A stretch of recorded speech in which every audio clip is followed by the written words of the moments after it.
Hey, it's Ryan with S&B out here at Desolate Motorsports today doing an install on our 1980 to 1996 Bronco body mounts. So we're going to replace all 10 mounts in this Bronco with all new hardware as well. I'm going to show you how to get that knocked out right now. So we're going to be doing this on the ground, and so we're going to loosen up all the bolts, remove all the bolts from one side completely. We'll leave the other side in loose, lift the side up just enough to get all 5 mounts out, and then repeat the process on the other side. So to do so, start here in the rear row first, and we're going to be using a 5/8 inch socket, and if these spin on you, you might have to go underneath and grab the lower ones. I got lucky here, and so there's the first bolt out. So that one's spinning, so I'll grab a big pair of channel locks and we'll grab that lower cup and get that free. So you can use a big pair of channel locks or 7/8 wrench, and we'll get on that nut right there on the cup, and then someone's going to hit it with the impact from above.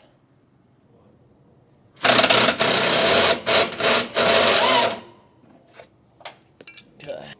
So we include removal tools, but on these rears, it's a little bit tricky to get in there, so I just threaded the bolt in a few turns here, and just take a mallet and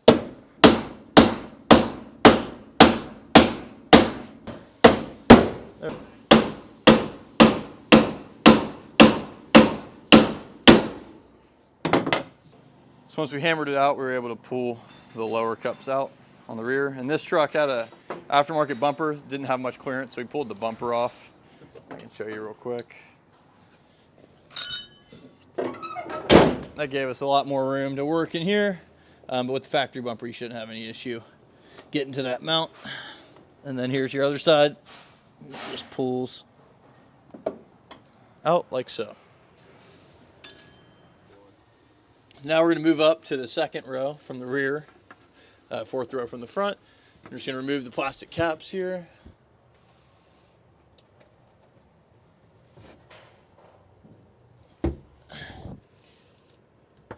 And then same bolt size, so 5/8 again. We'll grab the air gun and knock those.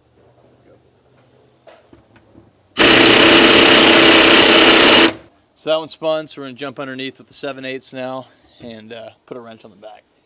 So we're right in front of the fuel tank now on the driver's side or passenger side. Going to put a 7/8 wrench on this, and then I'll have them hit it with an impact from up top.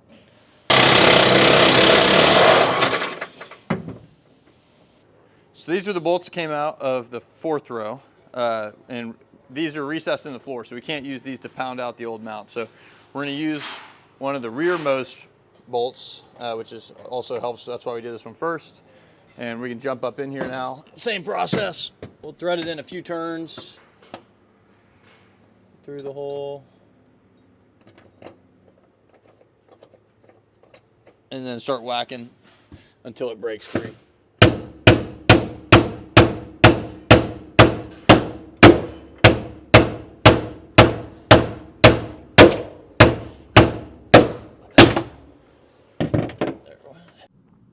Now we're going to remove the passenger side door sill using a few Phillips screws.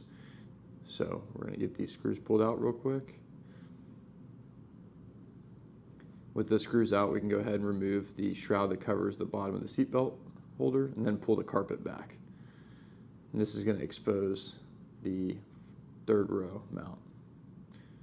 Pull the plastic cover out, put the impact on it right there with the 5/8 inch, and then we get that bolt removed.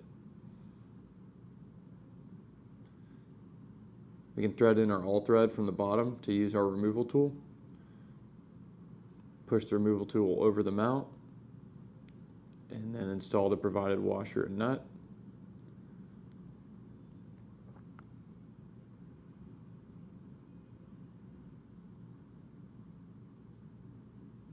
Put those on, get it snug by hand, then put the impact on it, and tighten that up until it drops the mount off.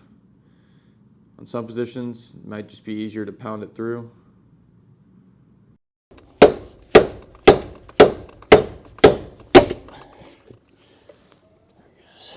Moving on to row 2. This is under the footwell here. We're on the passenger side first. Peeled the carpet back, and then another one of these rubber grommet plugs. Get that out of the way. And then we'll use our same 5/8 socket and probably need an extension here to get down in there.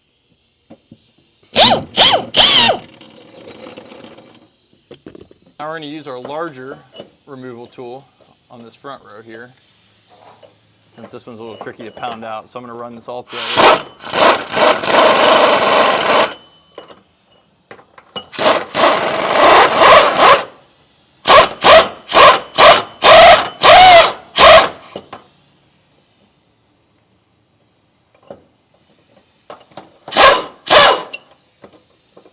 Spinning the...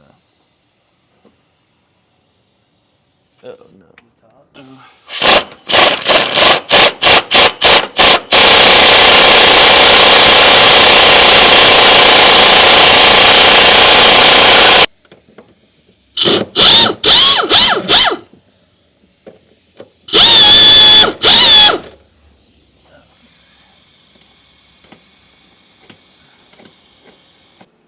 Moving up to the core support, we're going to string together a few extensions, 3/4 inch socket, and we're going to take the nut off first. So there's a bolt on the bottom, a nut on the top, and the mounts are actually sandwiched together. So the nut, you don't have to put a wrench on the bottom.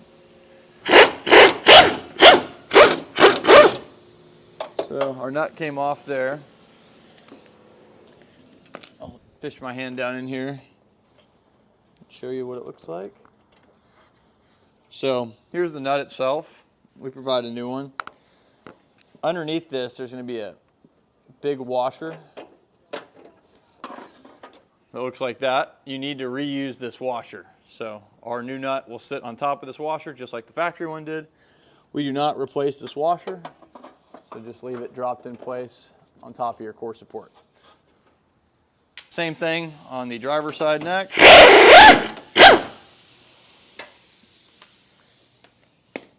I will snake my arm down in here. And there's the nut. Now we're going to move to the bottom and get the bolts out. 15 millimeter here on the bottom.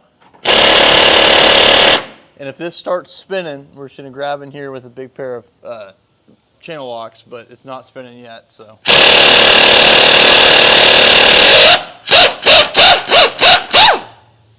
So we got lucky and that came all the way out. We'll move over to the driver's side next.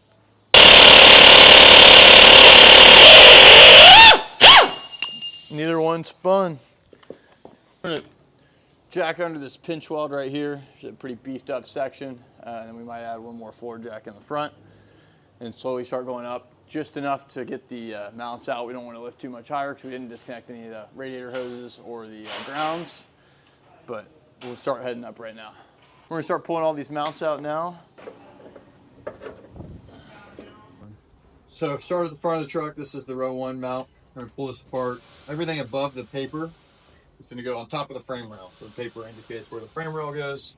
We're just going to drop this back in. This one's a hex shape. It's going to fit right into the hex shape down here. Sit like so. And then the lower, we've got these O-rings on here, which will help keep it in place if you want to put it on now. And it'll just sit like that. Row 2, same thing. We're going to pull the paper out. Oh, and then slide it in. Drop it into the place. We can push the lower cup up in the upper. And if it doesn't want to sit in there, it's fine. We'll let the truck down. So we'll keep going. We got row 3, 4, and 5 are all the same. So we've already got these pressed in. Same thing, just above the paper is above the frame. And with all those in, we can now let the cab back down.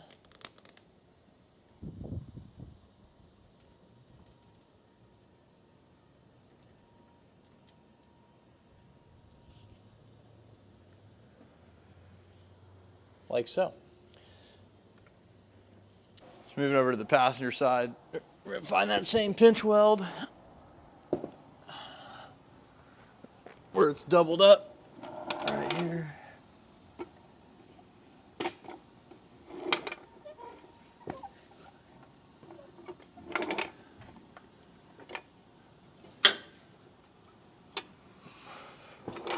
Same process on the passenger side now.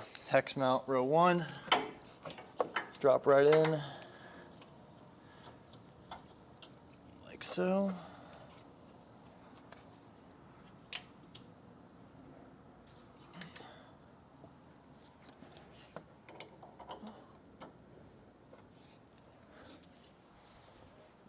Row 2, same thing. Come on down, drop it in to place.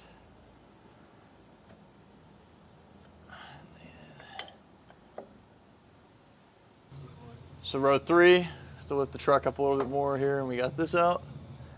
And then our 3, 4, and 5 mounts are all the same. So this is gonna drop in like so.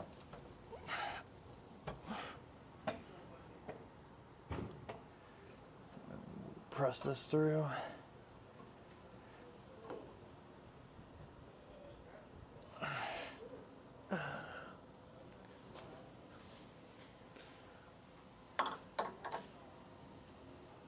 And for row 4, slide that into place. Press it in.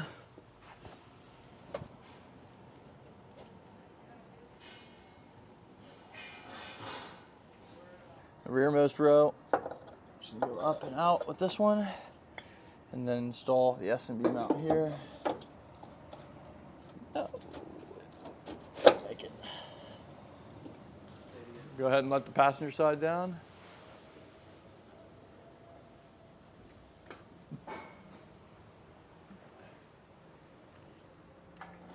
We'll start snugging these up now with the impact, and then come back and torque them all to 60 foot-pounds.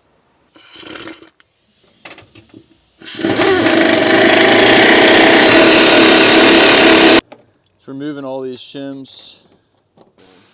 So on top of this core support washer, we're leaving the factory washer in place, and then we're going to snake this bolt down through the washer.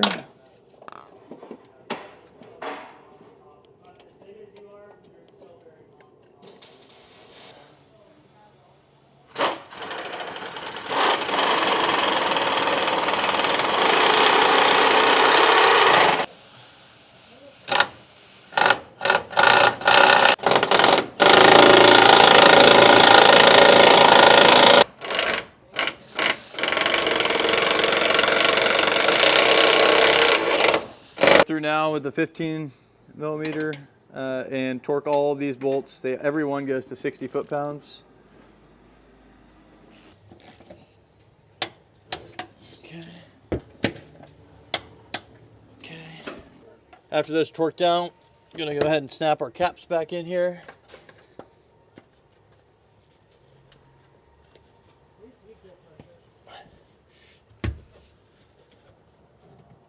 Nope. Then we can put our carpet back down.